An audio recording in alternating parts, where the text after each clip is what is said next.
Welcome to Leading for Wellness. I'm Liesl Bernard, CEO of Cologne Executive Search and Leading for Wellness events. Each week, we dive into the journeys of visionary wellness entrepreneurs, uncovering their secrets to success. Get ready for insightful conversations that will inspire you to elevate your business and prioritize your well-being. Let's dive in. Hi, Sandra. Thank you so much for joining us. I'm very excited about our conversation today. You are the founder of Superfoods, a CPG brand, and also M2 Ingredients, which is now the largest functional mushroom grow in North America. Congratulations on all your amazing success. Thank Um, you, Liesl. Thank you for having me here today. yeah, so excited about our conversation.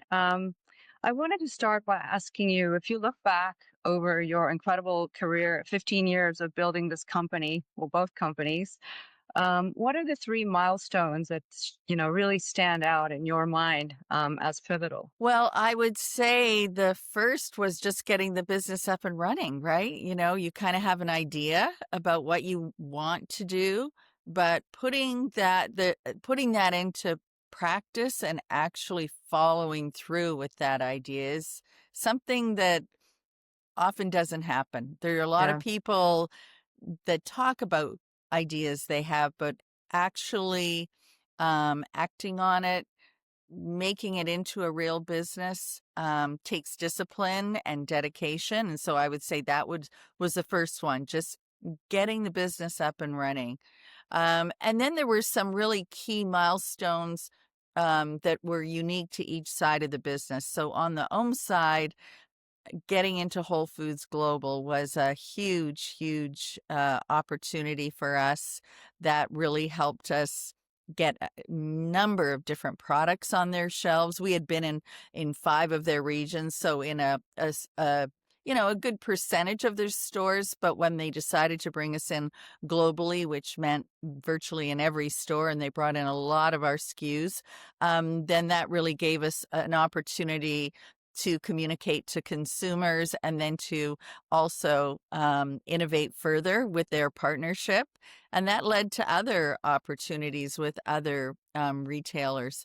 And then thirdly, on the ingredient side, I would say the biggest win was when we grew out of our first facility and we realized it was finally time to get another larger facility, which at the time seemed enormous. We had quadrupled our capacity, but then things grew quicker than we anticipated, and so we were soon after that looking to expand. So I would say those are our 3 really key milestones. how big is your facility now? It's over 155,000 square feet. Is that correct? It is. It's 155,000 square feet. And Wow. so we have lots of opportunity in this facility to expand and displace some of the warehouse that we're currently absorbing. But our plan is to really increase our production here under this one roof. That's incredible. Congratulations. I run an executive search firm, and I'm always fascinated with career transitions that people make. And you have an incredible story. You had a very successful career and a PhD in preventative health, and ran, as far as I understand, a hospital, an oncology, et cetera. And very later on in your life, you pivoted and became an entrepreneur. Can you share more about that transition and just, what inspired you to make that change so late in life? Yeah, absolutely. I think one of the things that drove this whole journey was my curiosity to understand and to really have solid science behind everything that I stood for. So, yes, I had a 35-year career in preventive medicine, and I have 2 masters and a PhD. I really wanted to understand the information that I was providing to patients, to people in my profession, that I could stand behind it. There was solid research behind that. And that led me eventually to this wonderful opportunity to be a hospital administrator and to really help develop a lot of, new programs in a hospital environment related to prevention and community health and so on, and eventually helping establish a cancer center.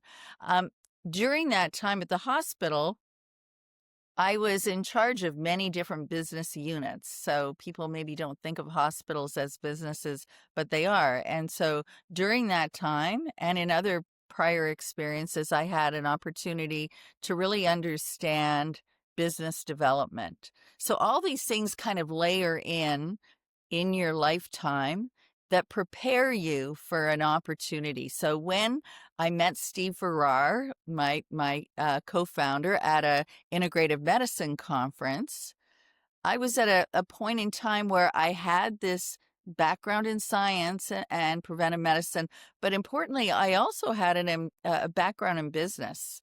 Mhm. I wasn't new to developing a business plan, a marketing plan. I had been involved in many of those activities. And so it was kind of that confluence of all of that experience and knowledge that prepared me to take on this, which seemed at the time like a crazy idea. Let's form a functional mushroom company. But I knew sort of what the details of what needed to happen in order to be successful. I knew how to plan to be successful. I worked with a gentleman who helped me develop my first business plan. And I kept that business plan. This is in, paper days, in my backpack, and I looked at that thing all the time and referenced it, and still to this day, I truly enjoy and understand the value of always iterating and double checking on the details of your business plan. So I think a little bit of a long answer there, but I think it's a culmination of experience that really prepares you for new opportunities in life.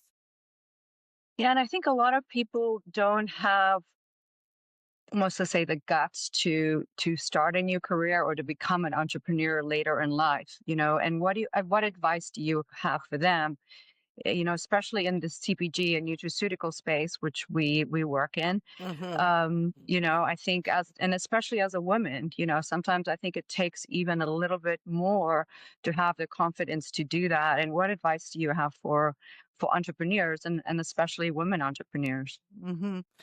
Well, I think I was very fortunate in being able to speak to people who had been in this space. Aligned myself or reached out. I would say I went to trade shows, Mm-hmm. and I would just introduce myself and ask people questions about, what do you think about functional mushrooms? What do you think about a product that would contain mushrooms? And what do you think the consumer's interest was? So I did a lot of, I would call, firsthand investigation, to try to probe on where experts in the area thought there could be an opportunity for success. I think now there is so much access to data with AI in particular. Mm-hmm. It's amazing to me how much information you can gather about consumer insights. What are their need states? What are they looking for to improve their health and wellness? What kind of products are they interested in? So I think a combination of doing really good data-driven research as well as firsthand research with people who are close in. So the closer into the natural product world, you have an opportunity to speak to someone who started a company. What was their experience? What would they have done differently? What advice can they share with you? I think those are all really, really invaluable. Yeah, absolutely.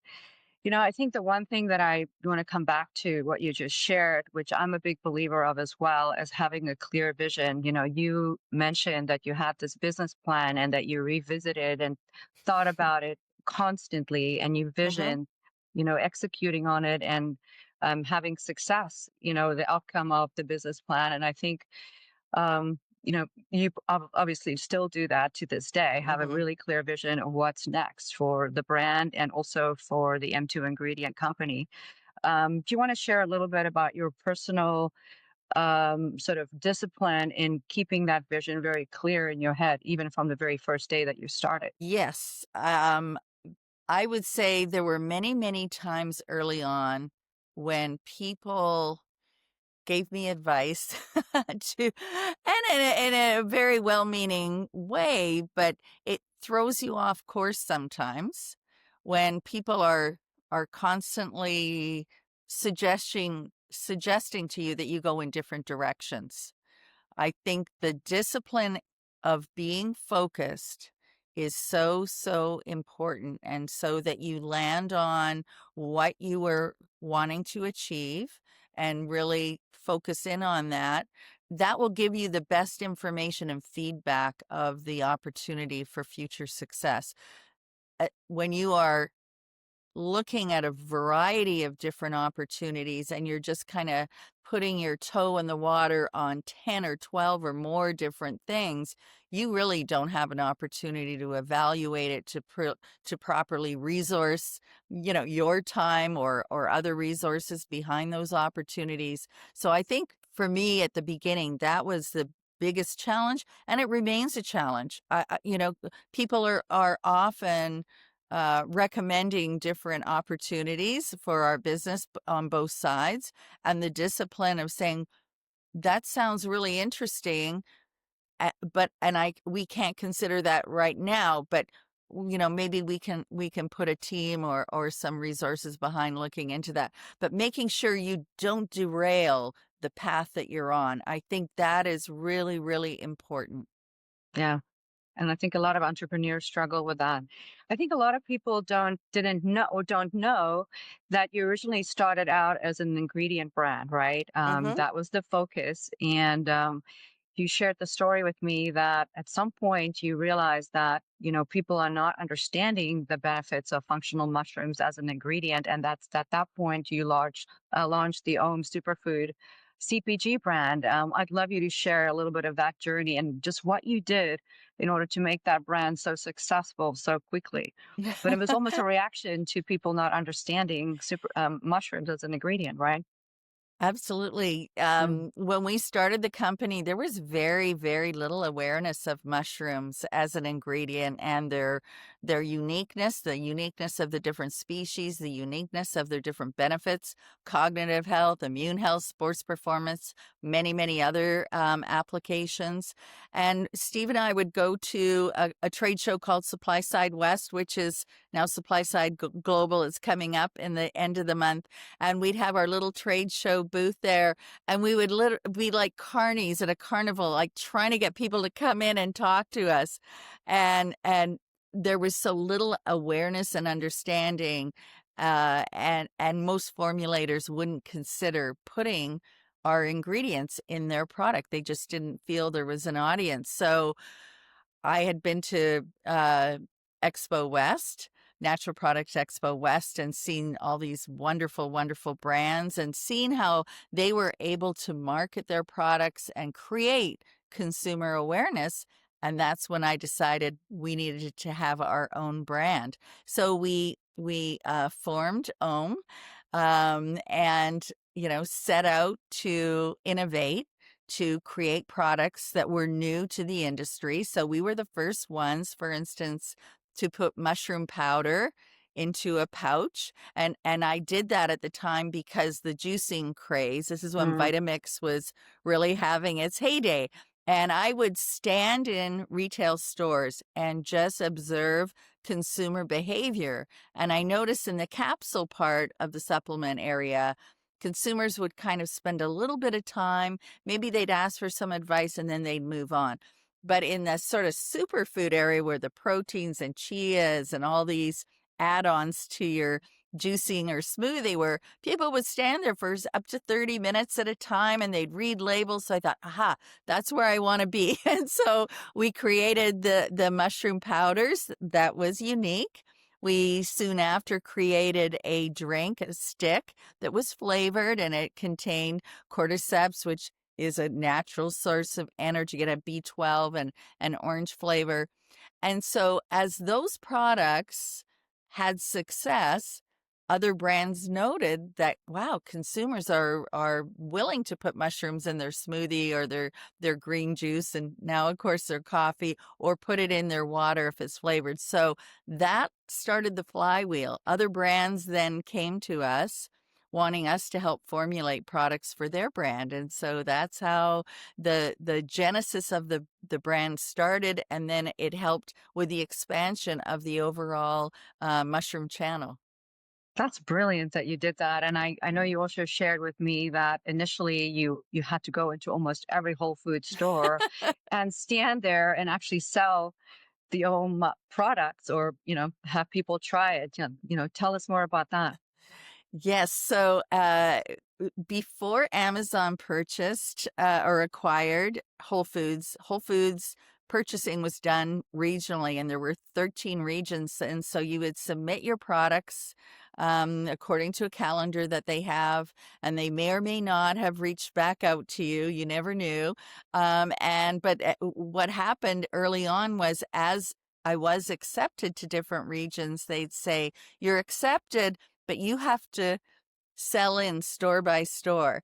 And so I was the head of sales for You both were sides of the everything, business. right? I was, yeah. And so I would, pack my bags. I had a wonderful gal who worked with me, Andrea Brandt, and she would pack these huge suitcases of samples and have maps and lists for me, and away I'd go. And I would go to every Whole Foods in Texas, every Whole Foods in Manhattan, every Whole Foods in the North Atlantic region, every Whole Foods in Arizona, and you name it, California. And so store by store, I would meet and I would convince them, look, if you bring us in, I will demo this product in your store. Well, more often than not, they took me up on that. So I had a great opportunity to see a lot of America I otherwise may not have seen. And also I learned a lot by Yeah. being in the stores and talking to the team members who were in the stores, who communicate with customers all day, every day, and speaking firsthand to consumers, and learning and listening to what were their questions, what were their pushbacks, what did they want to know more about, what did they want to know less about, which is often just as important, right? Hmm. Make it simple for them to understand. And so it was, yeah, 1 year I flew 52 legs on Southwest Airlines.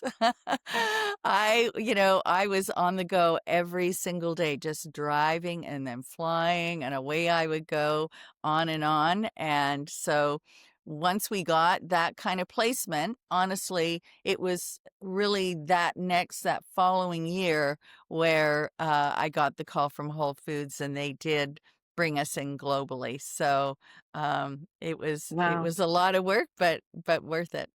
Every time I hear that story, I literally get goosebumps. And yeah, it just takes so much tenacity and perseverance to do that.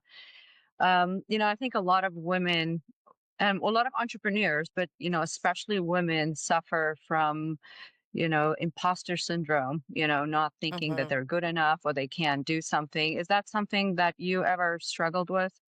I absolutely did, because I was new to the CPG world.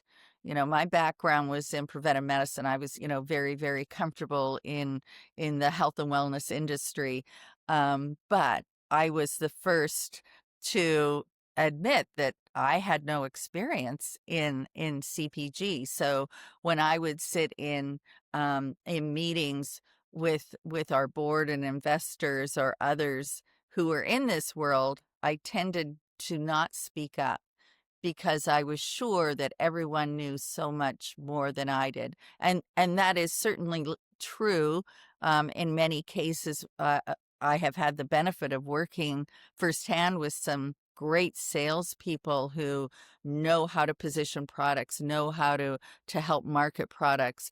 But I think what I also now have realized, now I've been doing this for over 15 years, you need to own what you have learned over time, because especially when you're developing a new product and helping develop a new channel, in all likelihood, have more expertise in that area than perhaps many other people. And so, although they may have relative experience in the overall CPG channel, I think it's important to have confidence about what you know about your area.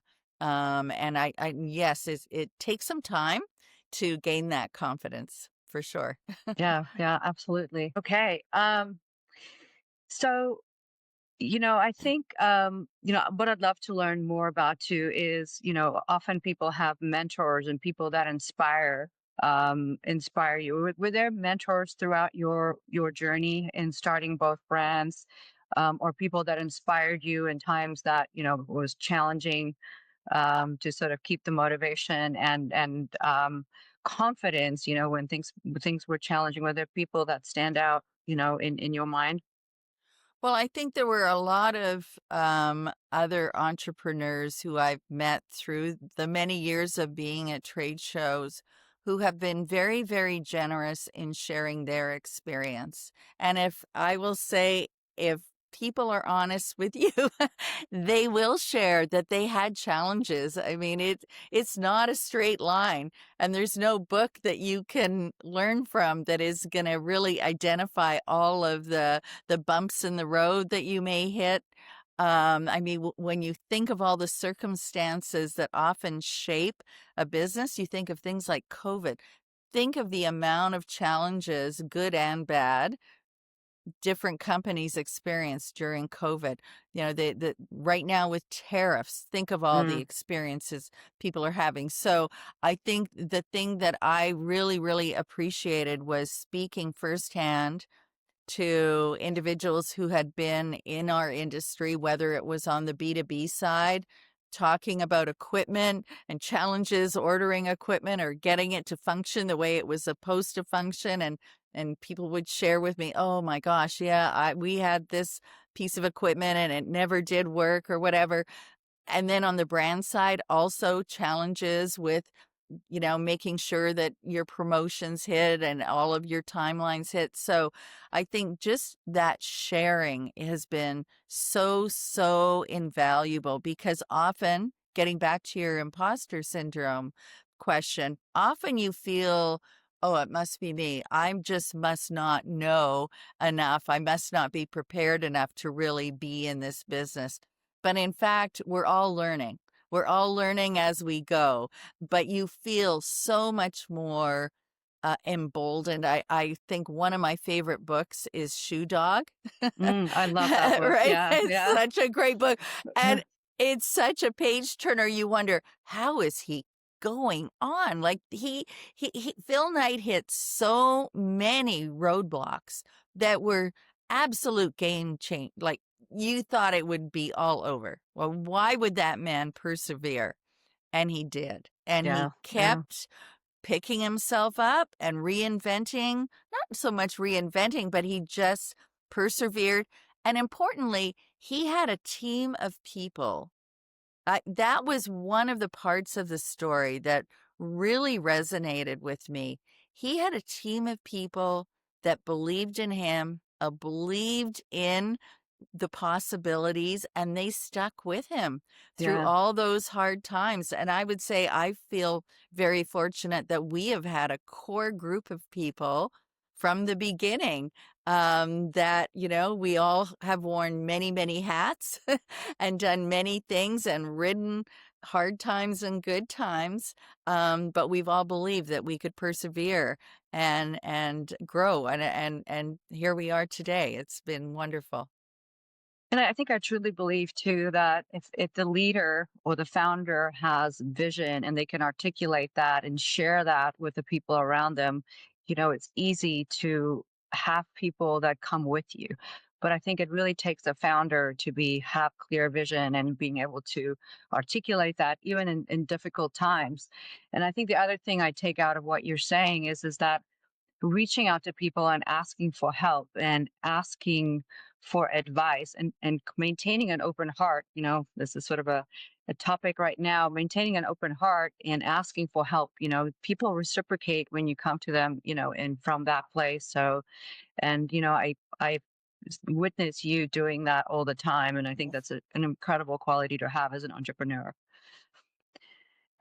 So yes, absolutely. I think, one of the things that I'll say to now as I have teams who are leading different parts of the organization and they're looking at data, for instance, which is so, so important. But I caution them not to look, not to rely too much on data because data is generally retrospective. It's what Mhm. has happened in the past. If you're an entrepreneur, you're looking into the future and you have to believe in the future to your point, right? You have to have that vision and from a combination of data of doing your sort of own research firsthand and of gut instinct, you have to be able to communicate to either your team or sometimes to investors that Mhm. you believe that there is an opportunity that is an untapped opportunity. Otherwise, you're just following the rest of the group, right? Yeah. And you're Yeah. you're second or third or 10th to market. So yeah, I think being able to articulate in a way that communicates confidence that you've got this isn't just some wild idea. There's a reason to believe, and this is how you're going to approach it cautiously, not to overextend, but this is the reason to believe, and we want to be the first ones there with this idea. I think it really gains a level of excitement with the team as well as being participants in that journey. Yeah, absolutely. I want to come back to your incredible facility for a second because I think it's so worth speaking about. Um, Tell me how many species you currently grow, and sort of what are the things you're most proud of about the facility and the capacity that you're building, for the growth over the next 2 to 5 years. Yes, we grow 10 different species of mushrooms, and each mushroom has its own special environmental needs that they like. And so, over the last 15 years for me, but for Steve and many of the mycologists on our team, they have 30 plus years of growing mushroom experience. And so, we have developed over time a process for optimizing the environment for each one of the species that we grow. And that really starts with making sure that the environment is extremely clean. As you know, you saw our facility. Mushrooms are bioaccumulators, meaning they will accumulate whatever is in the environment. That could be radiation in the air, it could be pollution in the water, heavy metals in the ground or the trees if they're growing in the wild. And so we have a very, very clean environment to ensure our quality is of the highest at the end of the process. And then our mycologists are the ones who are producing our own strains that each of the strains express for different bioactive compounds, which relate either to cognitive health in the case of lion's mane, sports performance, or endurance with cordyceps.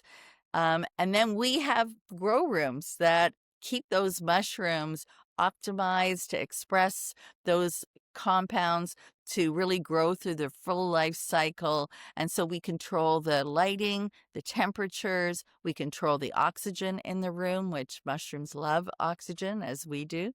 And that really helps us have not only the highest quality, most efficacious products, but it also allows us to have consistency.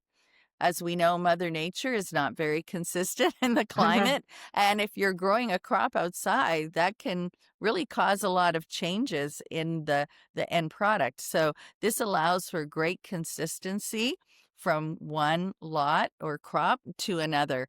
And so we're extremely proud of that ability to control everything at such a finite level. We're also extremely, extremely proud of the fact that we have the highest food safety and quality rating that you can achieve on the globe, which is called BRC, and we have a AA rating.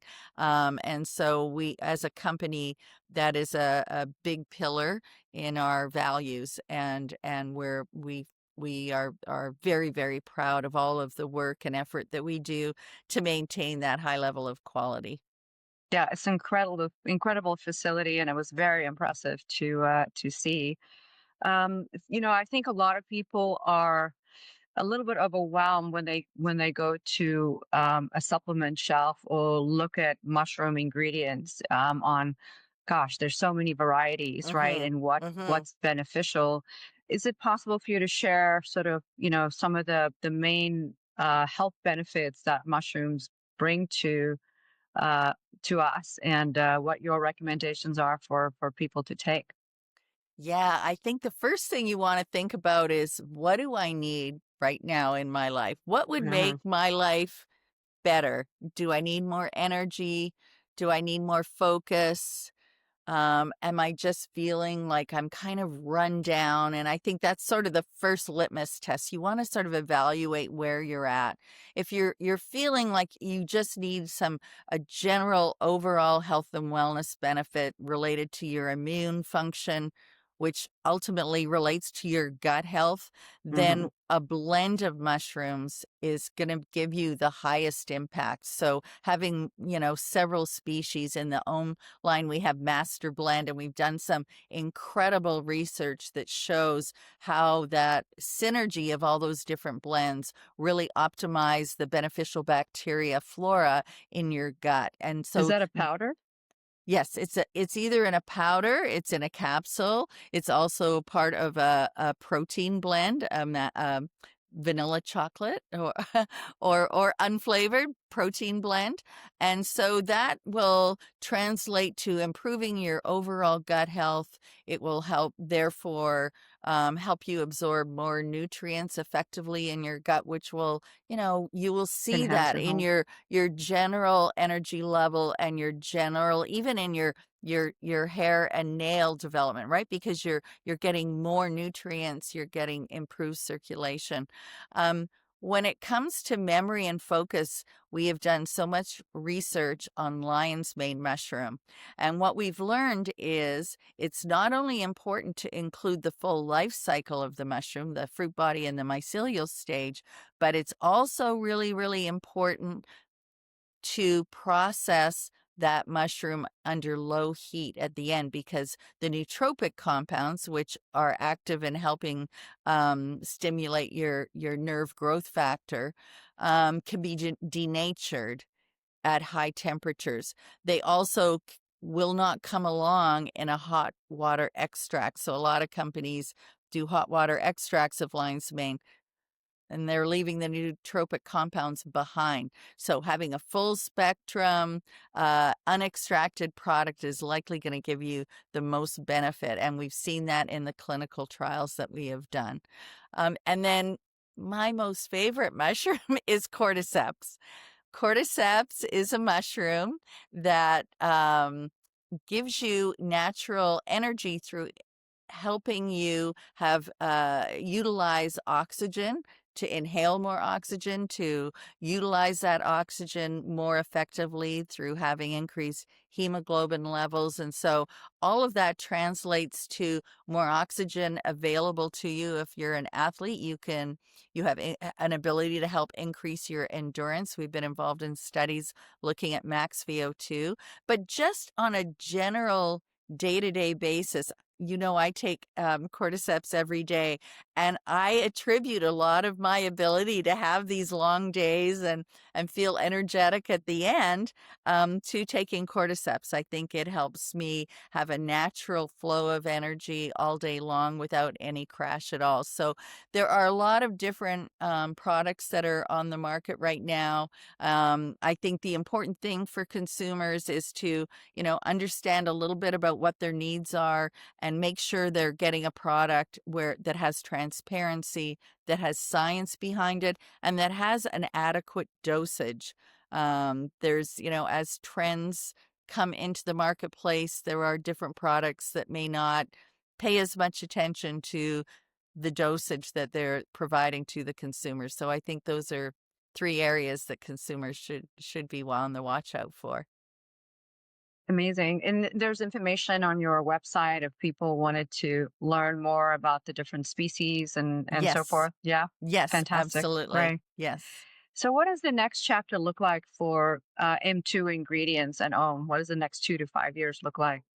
Well, we're seeing a really wonderful increase in awareness of mushrooms and their Hmm. benefits, and in many thanks to the many mushroom coffee companies out there that are really attracting a lot of new consumers to the mushroom channel. So what I see is more products coming out on the market that are appealing to consumers just in their everyday use. So more coffees, hot chocolates, more beverages that, that different healthy functional waters or green juices or whatever that are going to have functional mushrooms in them, even um, protein bars or functional bars that people, again, eat on a routine basis.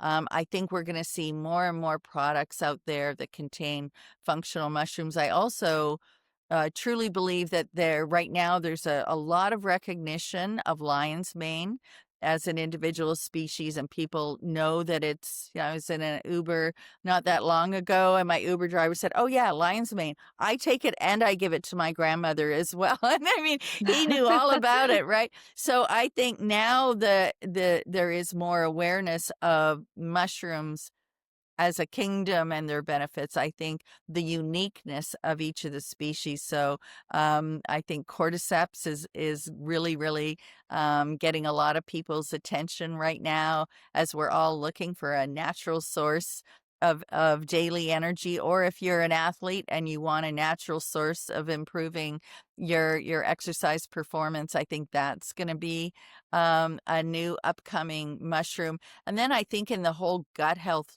area, which the more science we do, the more we are all so in awe of how our bodies work, and we're seeing so much connection between our gut and our brain, our gut and our immune system. I think that we're going to continue to learn there the importance Yeah. of mushrooms and how they improve overall gut health. Yeah. And mood, I think, too, as well. Yeah. Absolutely. Yes, we Yeah. we did some research on lion's mane and the microbiome, and we saw improvement in GABA and tryptophan and serotonin, all these feel good, mood enhancing benefits. And so it's incredible. That's amazing. I'm always looking for a good pre-workout. Have you guys formulated a cordyceps pre-workout powder or drink yet? We do have cordyceps in our own lineup, yes, and Okay. it's great. And one of the things about a pre-workout is oftentimes pre-workout products contain a little bit of caffeine, and Hmm. so if you're looking for that initial get up Kick. and Yeah. go, then Yeah. you may want to take it with something that takes caffeine, has caffeine in it. But the wonderful thing about cordyceps is not only does it help with your endurance, it really helps with your recovery. In fact, that's the thing I noticed initially when I started taking cordyceps. I was living in Tahoe. I was cycling a lot.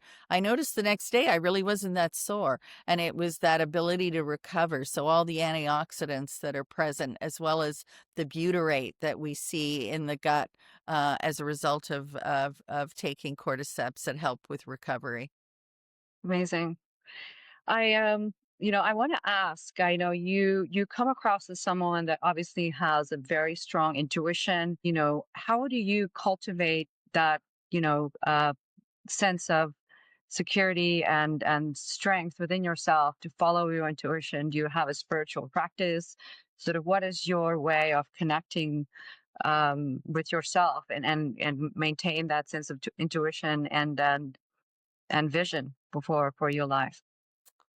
I love to be out in nature. I think nature gives you so much perspective, and it also allows you to think very, very creatively. And it allows you to take a step back, right? When you're in your office and you're on your computer or your phone all day long, you're so distracted. Your brain is literally so bombarded. It does not have the space to think of the big ideas. Mm-hmm. My Be big creative. Yeah. ideas, yeah, they have always come when I am in a place where there's no interruptions. And so I love to be in Tahoe on my kayak at 6 in the morning when it's so calm and quiet, or be out on a hike on a trail where no one's around, or on my bike when it's quiet. And I think that quiet and solitude allows me to think about different opportunities in life and how to approach it in a very, very unique way. And so I think for me that has been the unlock. And whenever I feel that I'm very, very stressed, or I have a lot that I need to accomplish and, more importantly, unwind or plan for, I go to a quiet place and I go to Uh-huh. somewhere where I can really think through problem solving, and kind of lay it all out for myself first, and then be prepared to communicate that to other people on my team. But I think the process for me always involves nature. Yeah. I think a lot of people underestimate the power of unscheduled time to Mhm. meditate, and especially, like you said, to be in nature.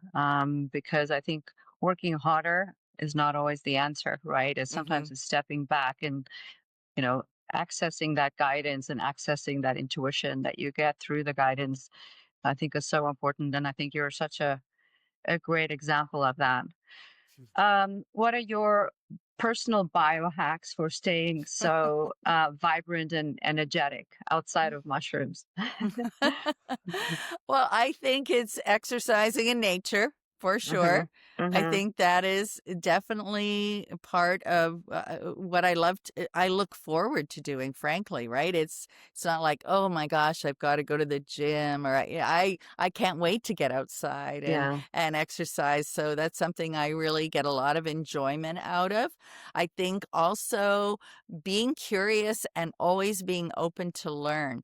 I've been so fortunate to have a big team of people who I get to come to work, and work beside every day.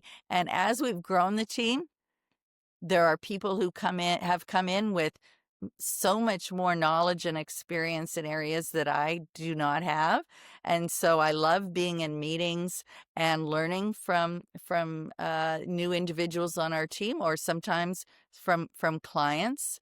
And just making sure that you always stay open and agile to new information. Of course, now with AI coming down the pipe, I'm trying to attend AI meetings as much as I can, because things are moving quickly. But I think that has helped me feel youthful when I'm constantly learning, I'm constantly challenging my brain. I rely on myself to have the answers. If I'm going to go into a meeting, I don't come in and sit back and expect everybody else to tell me about what's going on. My team will tell you, I always ask, can you send me that in advance so I Hmm. can read the report, look at the spreadsheet, whatever it is. So I'm digesting it. I'm really thoughtful about what's in that information.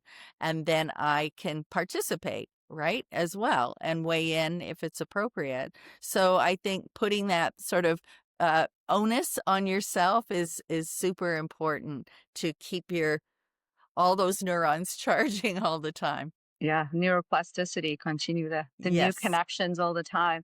I Yeah. think that's great advice. And I think, especially for an entrepreneur or a leader in an organization, I think that what you just mentioned is always being prepared and relying on your own answers. I think very often we get complacent and we don't always do that. So Mhm. that's a wonderful quality. What is next for you for the next 2 to 5 years personally? What's on your dream board if you had one? Well, I am really enjoying what I do.